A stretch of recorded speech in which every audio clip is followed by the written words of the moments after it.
있습니다.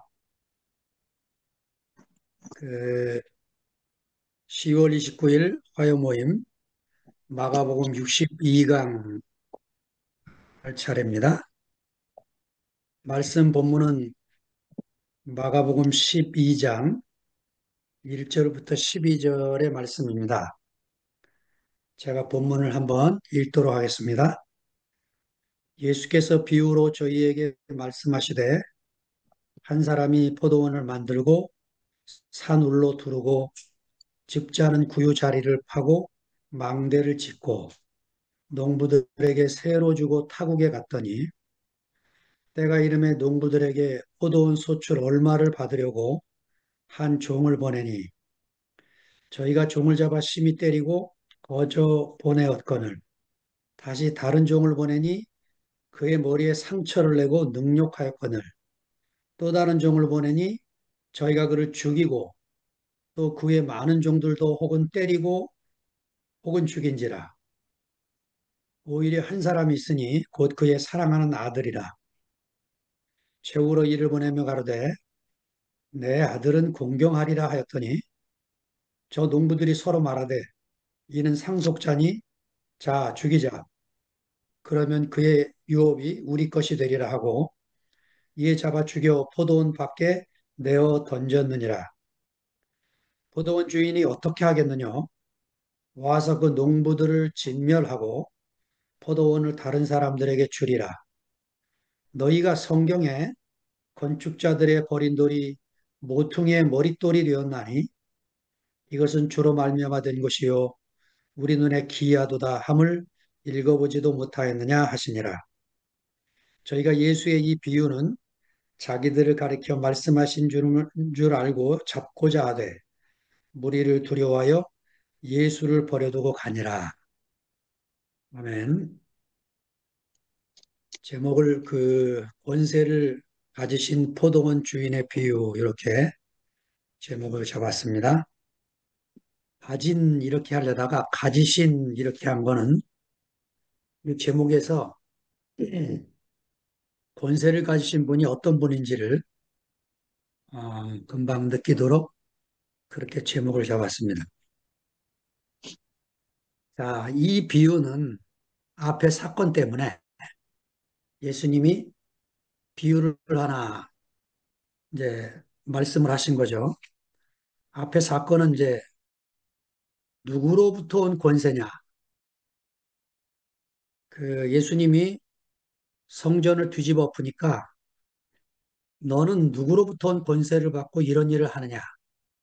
이런 질문을 던졌기 때문에 예수님이 그거에 대한 답으로 이 비유를 이어서 하고 계시는 부분입니다. 자, 누구로부터 온 권세냐? 이런 질문은 누가 합니까? 권세를 가진 자가 하는 거죠. 권세가 없는 사람은 이런 질문을 못해요. 자기가 권세를 가졌기 때문에 너는 누구로부터 온 권세로 이런 일을 하느냐? 이렇게 질문을 하게 되는 거죠. 초창기 한국교회는 참 겸손했어요. 훌륭한 목회자들도 많았고 고생들을 참 많이 하셨습니다. 그런데 어느 날 정말 하나님이 한국교회 부흥을 일으키셔서 전 세계에 유례 없는 교회 부흥이 일어났고 전 세계에 유례 없는 대형 교회가 한국교회에 다 있습니다. 순복음, 장로교, 감리교, 전 세계의 초대형 교회가 다 한국에 생겨나는 그런 일이 벌어지겠는데, 예, 이게 축복이 되면 참 좋을 뻔했는데, 이게 축복이 안 되고, 이 한국교회가 권위적인 이런 교회가 돼버려서, 오히려 교회가 사회를 걱정해야 되는데, 사회가 교회를 걱정하는 이런 일이 벌어지게 됐습니다. 이런 그 권위적인 한국교회를 실망한 젊은이들이 거의 지금 교회를 돌아가지 않고 떠나고 있는 얘기를 오랜 시간 전부터 듣게 됐습니다.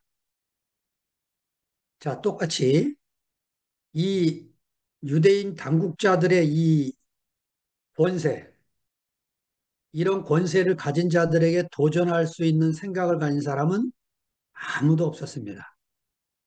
그런데 갈릴리 출신인 예수가 감히 계란으로 바위 치는 이런 일을 지금 의도적으로 행하고 계시는 것입니다. 저는 오늘 이 말씀 일주일 동안 준비하면서 야, 이 신모티 복음이 얼마나 그 어디서부터 나왔는지 출처가 모르는 성경을 기반으로 하지 않은 복음이구나 하는 게 느껴지는 게 예수님이 지금요 그 신모티 복음으로 말한다면 이렇게 의도적으로 연출을 하셔가지고 예루살렘 성을 들어 올라가서 호산나 찬송을 받으면서 나귀를 타고 일부러 올라가서 싸움을 거는 이런 광경은 이거는 예수님이 지금 어쩔 수 없이 죽는 그런 광경이 아닙니다. 자기 스스로가 죽음의 길을 가고 있는 그런 광경인 거죠. 그러니까 성경을 전체적인 관점으로 보지 않으면 자기 생각에 이상한 말이 나오게 되는 겁니다.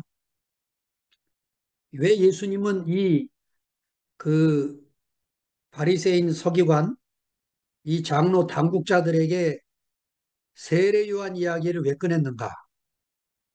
지금 세례 요한이 꺼낸 이유는요. 그 구약 성경에 죄 사함을 받으려면 제물을 가지고 가서 제사장에게 바쳐서 그 제물을 잡아 하나님께 드림으로 죄 사함을 받는 그런 의식이 예수님 시대까지 행해지고 있는데 세례 요한이 요단강에서 침례를 주면서 죄 사함의 이 침례를 베풀고 있었던 거예요. 이게 마가가 전하는 내용입니다. 그러니까 너희들이 특권처럼 누리는 그 죄사함의 권한, 그건 끝났다는 거예요. 그 죄사함은 광야에서 침례 요한에게 침례를 받으면 죄사함을 얻게 된다는 거죠. 성전 안에서 죄사함을 받았던 그 일이 광야의 요단강에서 죄사함을 선포하는 그런 놀라운 일들이 진행되고 있는 거죠. 하나님의 이름으로 성전 안에서 짐승을 잡아서 죄사함을 일으켰던 그 행위가 요단강에서 광야에 있는 요한이 침례를 베풀면서 죄를 사하는 일이 벌어진 거죠. 거기에 예수님이 가서 침례를 받으신 것입니다.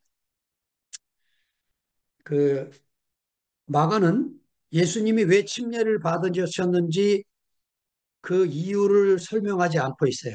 이건 독자들의 목으로 남겨놓은 거죠. 독자들이 이 부분을 읽으면서 이 부분에 대한 해석을 취하도록 예, 열어놓고 있는 것입니다. 자, 오늘 이제 마가복음 12장 이 비유를 여러분들이 읽으면 야, 이 비유가 대표적인 알레고리 비유로 되어 있습니다. 제가 학교에서 공부할 때도 그 보수신학에는 그런 말을 안 하는데 진보신학 학교를 가보면 이런 알레고리 해석에 대해서 굉장히 염려하고 성경을 아무 데나 갖다 찍어 붙이는 거에 대해서 위험을 늘 경고합니다. 그런데 사실은 대표적인 알레고리 해석이 이 오늘 읽은 본문의 해석입니다. 이건 예수님이 하신 거예요. 예수님이 하시는 이런 해석 안에 보면 성서적인 방법이 알레고리 해석이 하나 있다는 것을 인정하지 않으면 안 되는 그런 내용으로 담고 있습니다. 네, 한번 한 절 한 절 읽어 가보겠습니다. 1, 2절을 제가 읽겠습니다. 예수께서 비유로 저희에게 말씀하시되 한 사람이 포도원을 만들고 산울로 두르고 즙자는 구유자리를 파고 망대를 짓고 여기까지가 이사야 5장 1, 2절의 영향을 받아서 지금 이렇게 쓰고 있는 겁니다. 농부들에게 새로 주고 타국에 갔더니 때가 이름에 농부들에게 포도원 소출 얼마를 받으려고 한 종을 보냈다. 그 이사야 5장은 유명한 포도원의 노래라고 하는 그런 유명한 그 비유가 담겨 있습니다. 제가 이사야 5장을 앞에 부분을 좀 읽어드리면 내가 나의 사랑하는 자를 위하여 노래하되 나의 사랑하는 자의 포도원을 노래하리라. 나의 사랑하는 자에게 포도원이 있으며 심히 기름진 사내로다. 땅을 파서 돌을 제하고 극상품 포도나무를 심었도다. 그 중에 망대를 세웠고 그 안에 술투를 팠었도다. 좋은 포도 맺기를 바랐더니 들포도를 맺었다. 자, 여기 포도원의 노래를 우리가 해석을 하면 이 포도원을 만드신 분은 하나님이신 거죠. 그 다음에 이 포도원은 이스라엘을 말하고 있죠. 그 다음에 여기 극상품 포도나무는 유다를 말하고 있는 거죠. 자, 하나님의 바람은 좋은 포도를 맺기를 바랬는데 덜 포도를 맺게 됐다. 이게 1, 2절의 말씀인 거죠. 자, 7절에 가면 이렇게 표현되어 있어요. 그 대저 만군의 여호와의 포도원은 이스라엘 족속이요 그의 기뻐하시는 나무는 유다 사람이라. 그 다음 부분은 이제 언어 유희로 기록되어 있는데 제가 읽어보겠습니다. 그들에게 공평을 바라셨더니 도리어 포악이요 그들에게 의로움을 바라셨더니 도리어 부르짖음이었도다. 왜 이렇게 썼냐면 그 공평이라고 하는 미스파트라는 히브리어하고 포악이라고 하는 미스파흐라고 하는 이 히브리어가 끝에 단어만 다르고 똑같아요. 그래서 미가서에도 이런 표현이 나오는데 히브리어 언어를 갖고 지금 이사야가 그런 표현을 하고 있는 겁니다. 의로움도 째약한데 부르짖음은 째닥합니다. 중간에 단어 하나 바뀌었죠? 이렇게 이제 그들에게 공평, 미스파트를 바라셨더니 도리어 포악, 미스파의요. 그들에게 의로움, 째악하를 바라셨더니 도리어 부르짖음, 째닥하가 되었다. 이렇게 이제 이사야가 이스라엘에게 하나님이 공평과 의로움을 바랬는데 그 이스라엘의 삶을 보니까 포악하고 그 포악으로 인해서 희생자들의 부르짖음이 이스라엘 땅에 가득하다. 이 얘기를 지금 노래를 부르고 있는 것입니다.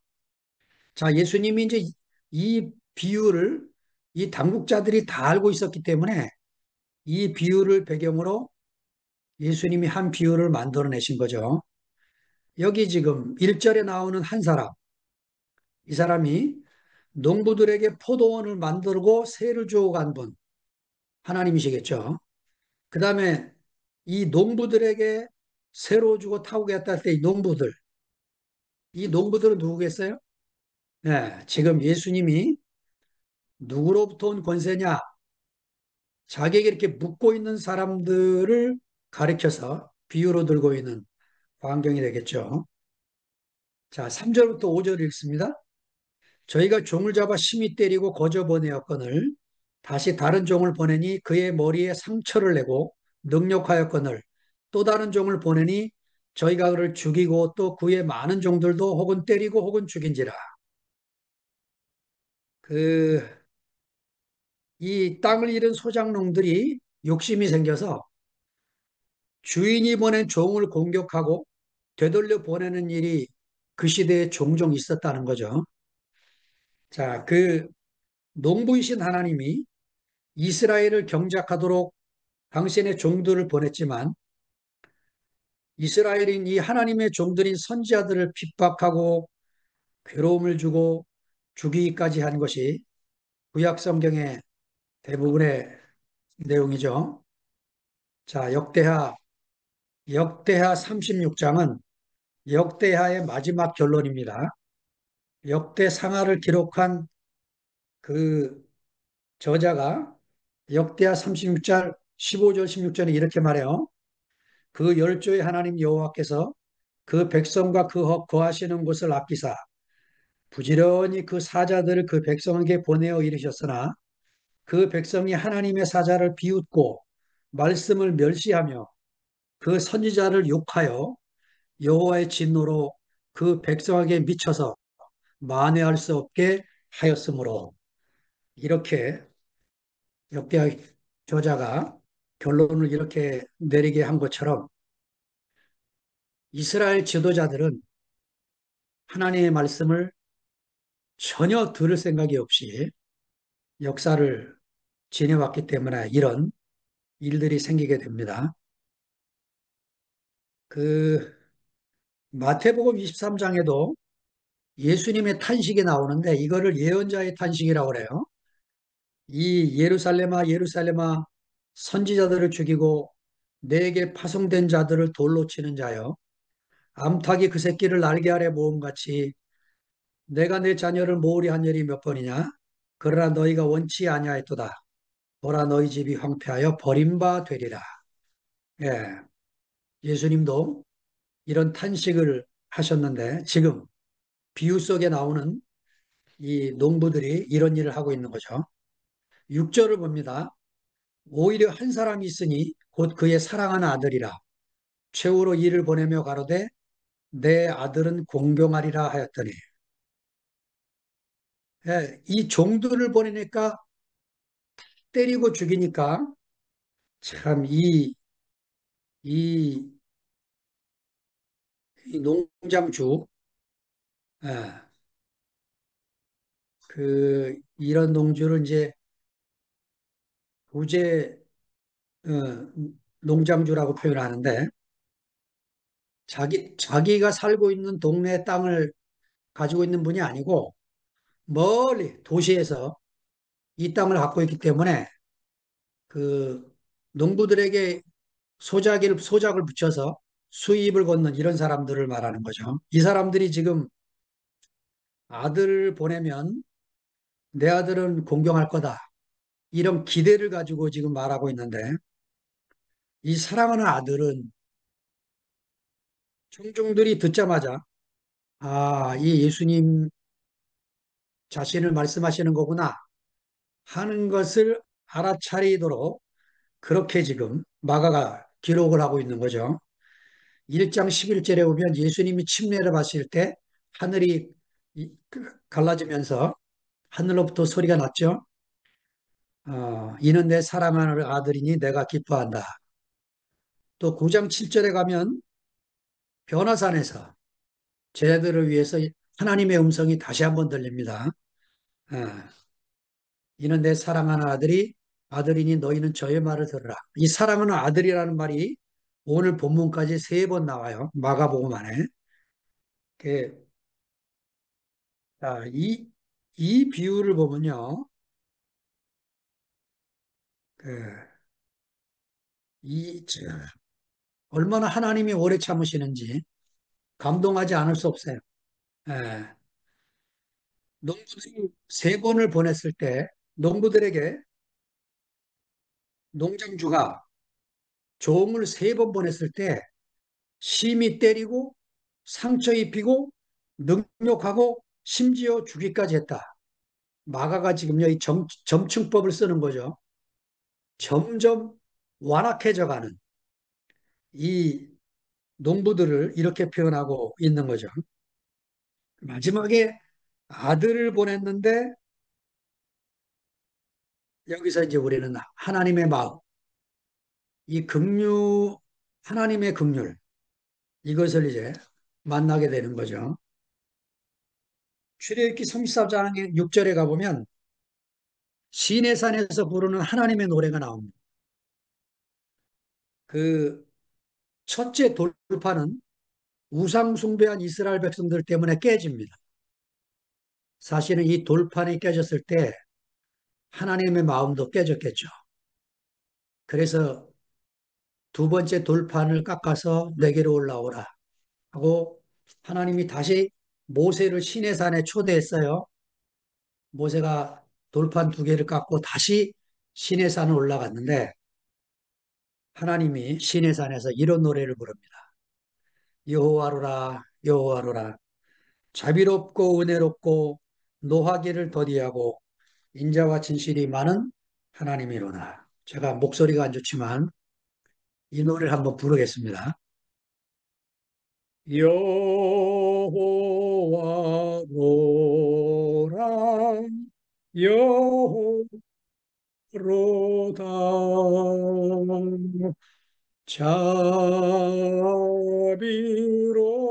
자비롭고 은혜롭고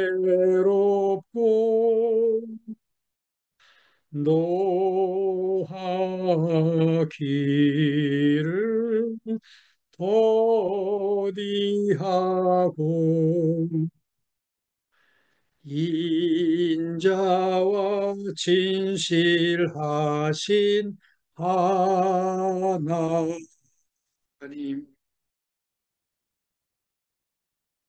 아유, 하나님 마음이 만져지십니까? 이렇게 오래 참으셔서 저와 여러분을 이렇게 한 자리에 불러 모으신 거죠. 자, 7절, 8절 비유로 갑니다. 저 농부들이 서로 말하되 이는 상속자니 자 죽이자. 그러면 그 유업이 우리 것이 되리라 하고 이에 잡아 죽여 포도원 밖에 내어 던졌느니라. 여기 나오는요, 상속자하고 유업이라는 말은 어근이 같아요.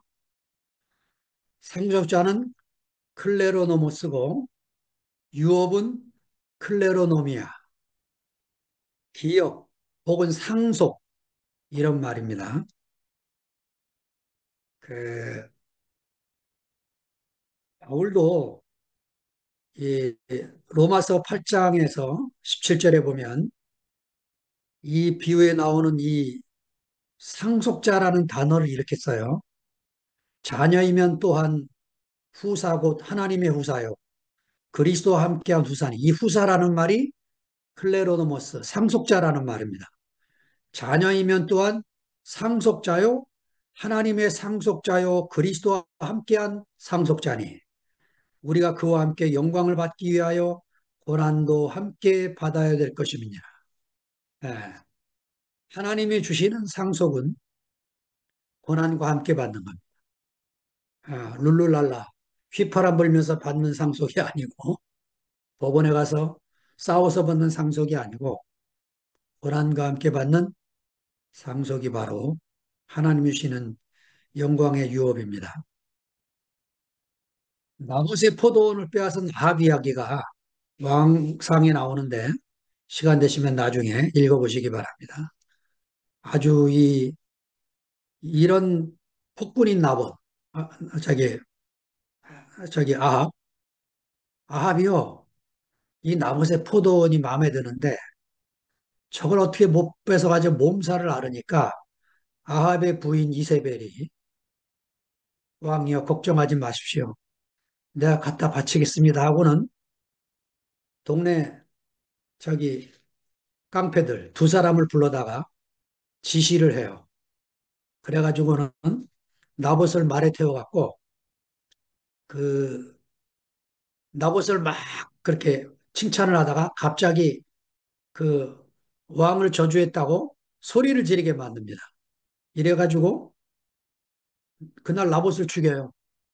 그리고는 이세벨이 아합에게 왕이여 포도원을 받아왔으니까 마음껏 누리소서. 그래가지고 아합이 여기다가 자기가 망대 짓고 자기 원하는 대로 별장 짓고 삽니다. 예. 지금 이 농부들이 지금 아합 같은 짓을 하고 있는 거죠. 자, 농부들의 손에 죽임을 당한 상속자 아들은 포도원 밖으로 내 던져진 것처럼 하나님의 아들 예수 그리스도는 유대 당국자들과 로마 군인의 손에 의해 영문 밖에서 죽임을 당했습니다. 자, 이 말씀을 히브리서 13장 12절 13절에 이렇게 말씀하고 있어요. 그러므로 예수도 자기 피로써 백성을 거룩해 하려고 성문 밖에서 고난을 받으셨느니라. 그런즉 우리는 그 능력을 지고 영문 밖으로 그에게 나아가자.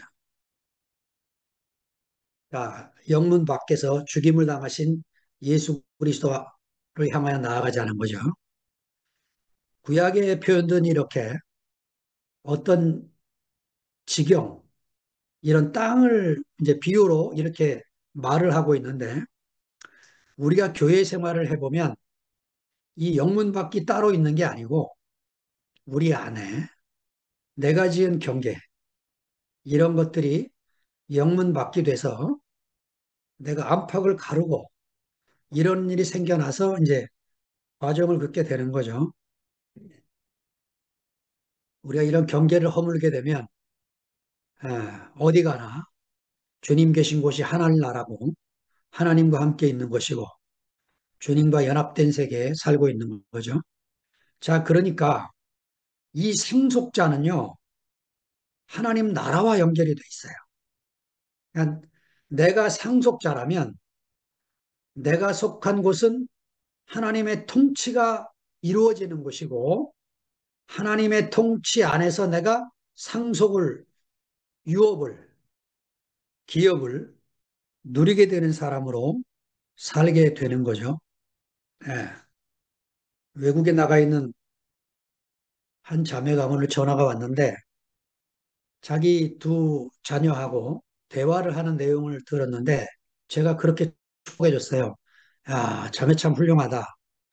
자녀들하고 그런 그 영적인 대화를 나누고 자녀들이 질문을 하면 그걸 말씀으로 잘 풀어주는 자매를 보니까 그게 하나님의 축복 가운데 있는 사람으로 보인다.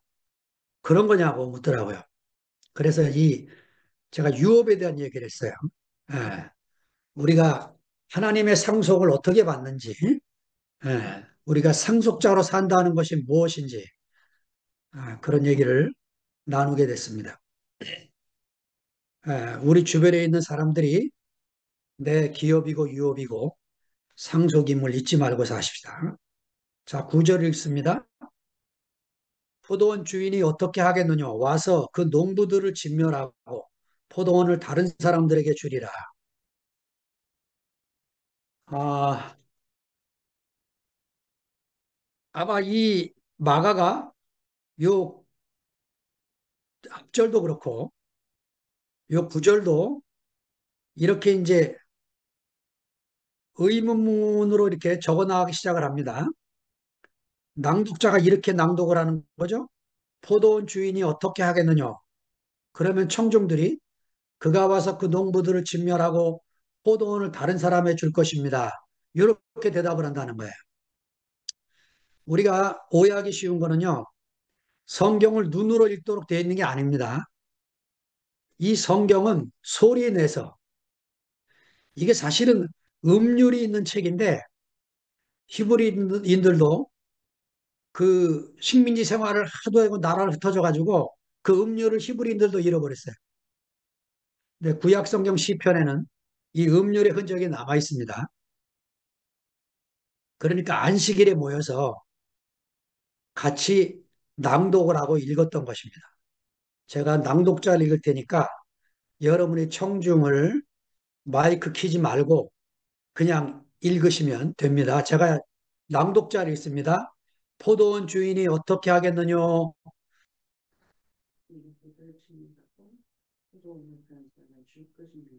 그렇게 주고받도록 지금 마가가 의도적으로 본문을 이렇게 쓴 겁니다.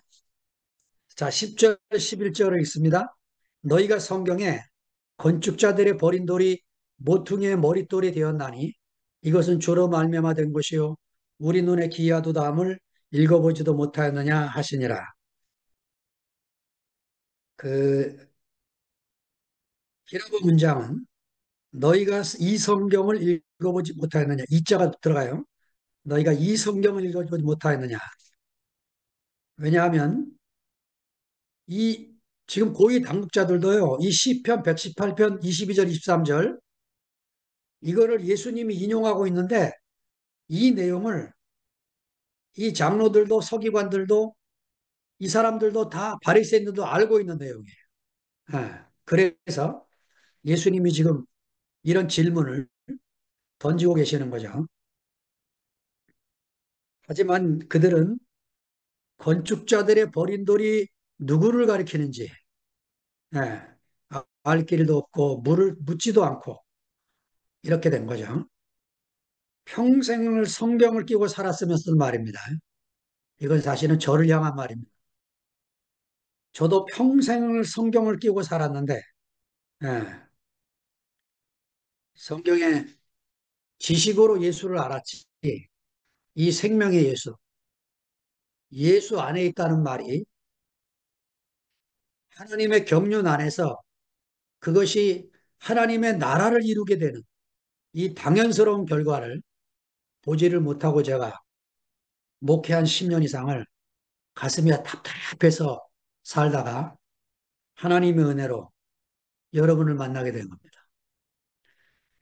제가 여러분을 만나지 않았으면 어떻게 됐을까요? 아찔합니다. 지금도 어떻게 살지 정말 아찔해요. 예. 자, 이것은 주로 말미암아 된 것이요. 저와 여러분이 이렇게 만난 것도 주로 말미암아 된 겁니다. 하나님의 나라는 주로 말미암아 되지 않은 것이 없습니다. 예. 죽고 다시 나지 않으면 제한 아래 사는 것은 미련한 것처럼 보이게 됩니다. 예. 에덴 동산에서부터 하나님은 아담에게 제한된 자유, 선악과를 먹지 말아라. 전체를 제한한 게 아니고 한 부분을 제한해서 하나님 말씀을 지키며 사는 게 복이 되도록 시작을 하신 거죠, 시작. 일주일 중에 하루는 안식일로 지켜라. 이렇게 부분적인 제한을 늘 두시는 거죠. 그거를 복으로 알고 그 제한 아래 살아야 되는데 아담은 이상하게 완전한 자유를 원하는 거예요. 그래서 자기가 하나님처럼 살아야 속이 시원하게 되는 거죠. 어리석기 그지없는 거죠. 예. 의회 생활은 형제에게 제한받는 생활이에요. 예. 형제의 말에 아멘하고 사는 삶. 예. 이게 제한 아래 사는 복된 인생이 되는 거죠. 자, 우리 눈에 기이하도다.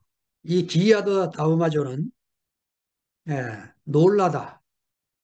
그 마가복음안에 놀라다는 히라보가 다양하게 나옵니다. 그 중에 한 단어입니다.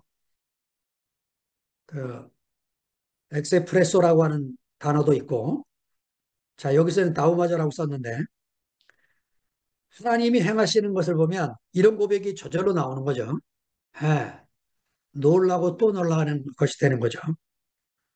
자, 보잘것없는 갈릴리 출신의 제자들 한가운데 예수께서 계신다는 사실은 놀라운 일이 아닐 수가 없는 거죠.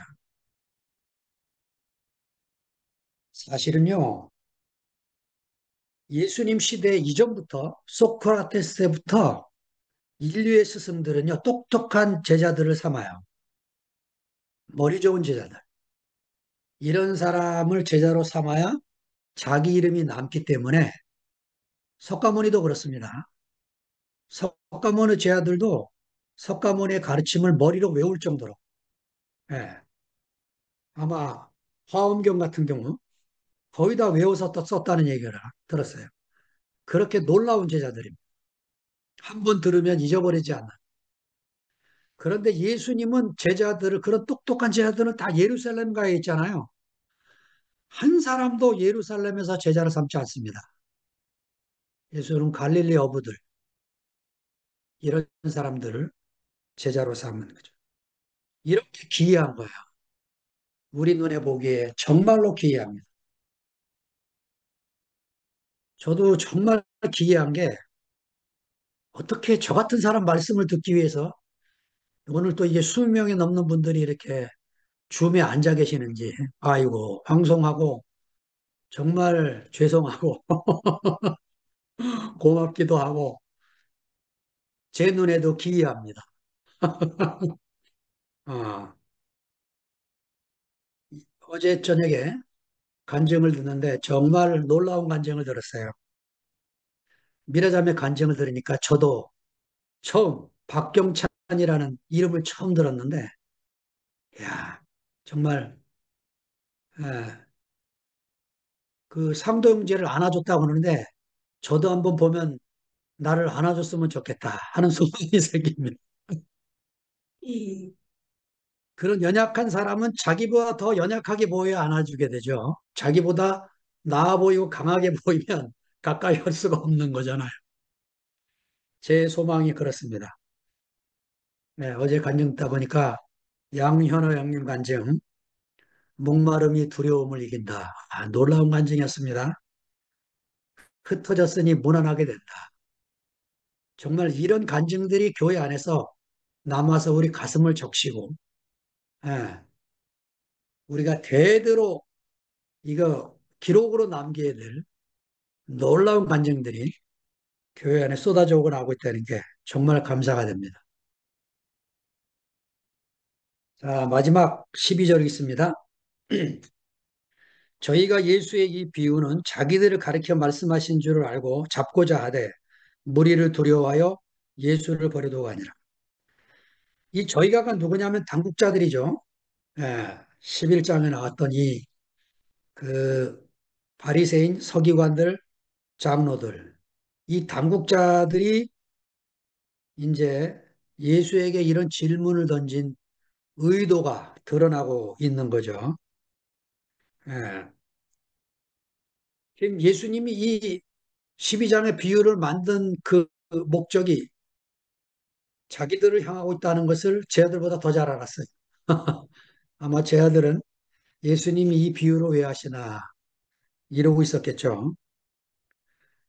자, 무리를 두려워했다. 종교 당국자들. 그래서 예수를 잡아가지를 못했다. 예, 이 지금 종교 당국자들이 진짜 두려워해야 될 대상이 누군지를 모르고 있는 겁니다. 아, 이 사람들은 매일 성전에서 하나님의 이름을 아도나이를 부르고 있었지만 하나님을 두려워하지 않고 있었어요. 그리고 예수를 두려워할 줄을 모릅니다.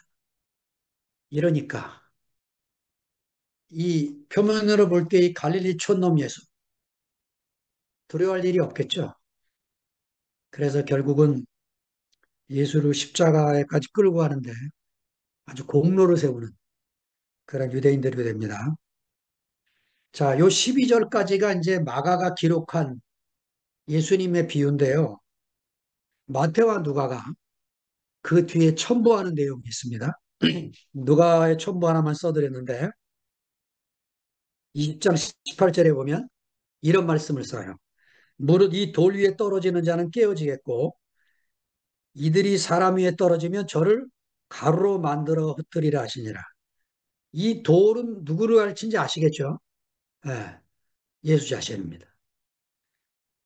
예수님에게 걸려 넘어져야 구원의 기회가 있는데 그 예수를 잡아가려고 하니까 결국은 그 머리 위에 돌이 깨 떨어질 것이고, 예, 그래서 가루가 돼서 흩어지게 될 운명들인 것을 말씀하고 있는 거죠. 예, 그런데 그 요 비유의 마지막에 그 누간에 이런 질문이 있어요. 이 포도원을 다른 사람에게 줄 것이다. 이 다른 사람이 나옵니다. 이거를 마태는 이렇게 써요. 그 나라 열매 맺는 백성이 받으리라. 그러니까 하나님의 나라를 누가 받습니까? 그 나라의 열매 맺는 백성, 유대인이 아니고 이방인을 가르치는 거예요. 예수님이 말씀하신 시대에는 유대인들이 예수님을 안 받아들이니까 그 나라 열매 맺는 백성, 포도원을 다른 사람에게 줄 것이다. 예, 오늘 이 본문을 여러분과 함께 나누면서 야, 어떻게 현재적인 우리를 주님이 2000년 전에 벌써 아시고 오늘 지금 우리에게 열매 맺는 백성이 받을 것이라고 말씀하셔서 우리가 그리스도의 열매가 돼서 이 하나님의 나라에 초대받아 오게 됐구나. 우리가 포도원이구나. 우리가 극상품 포도나무구나. 하나님이 아름다운 포도 열매를 기대하고 계시는구나. 주의해야 될 것은 우린 신앙생활하는 곳이 아닙니다. 여기는 신앙생활과 교회생활의 차이는 뭐냐면 신앙생활은 나하고 하나님과의 관계가 제일 중요해요. 그것만 있으면 또 다 돼. 이게 종교에 생각했던 신앙생활입니다. 교회 생활은 뭡니까? 형제와 형제와의 관계가 너무 중요한 것입니다. 예. 내가 형제와 짜여지지 않으면 열매 맺는 백성 안에 동참이 안 돼요. 예. 그러니까 내가 뭘 기도 열심히 하고 성경 열심히 읽고 복음 전하고 이래서 무슨 열매를 맺는다는 이게 아니고 바울처럼 교회가 파송해서 나가고 전도 여행 끝나면 다시 교회로 들어가서 보고하고 어제 우리 영식 형님이 보고하듯이 순천에 하나님이 행하신 일들을 나누듯이 교회에 보내주어서 가고 교회로 돌아오고 몸 안에서의 생활이 전부인 것입니다. 주님을 찬양합니다. 감사합니다. 아멘. 할렐루야.